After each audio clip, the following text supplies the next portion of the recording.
বলিউডের ঠোঁটকাটা অভিনেত্রী কঙ্গনা রানাওয়াত আবারও এক বিতর্কে জড়ালেন। তার নতুন সিনেমা ইমার্জেন্সি মুক্তি পেয়েছে 17 জানুয়ারি।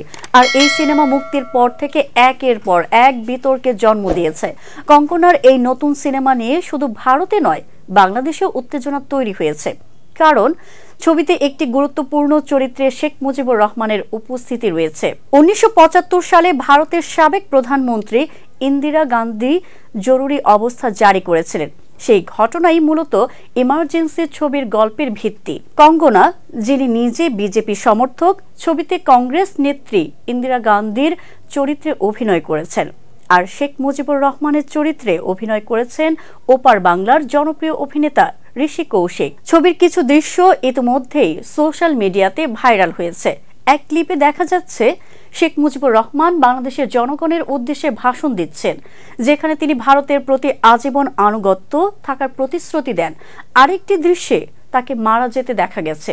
এই দৃশ্যটি দেখে বাংলাদেশিদের অনেকেই বিরক্ত হয়েছেন। অনেকে ফেসবুকে মন্তব্য করেছেন, আওয়ামী লীগের মান সম্মান যা কিছু অবশিষ্ট ছিল সেটাও এই ছবি কেড়ে নিয়েছে। কঙ্গনা, ঋষি কৌশিক ছাড়াও এই ছবিতে অভিনয় করেছেন অনুপম খের, শ্রেয়াস তালপাড়ে সহ আরো অনেকে। আলোচিত এই সিনেমা রাজনৈতিকভাবে উত্তেজনা তৈরি করেছে এবং দুই দেশের মধ্যে নতুন ধরনের আলোচনার জন্ম দিয়েছে। কঙ্গনার ইমার্জেন্সি এখন শুধু একটি সিনেমা নয়, এক বিতর্কিত রাজনৈতিক আলোচনার কেন্দ্রবিন্দু হয়ে উঠেছে।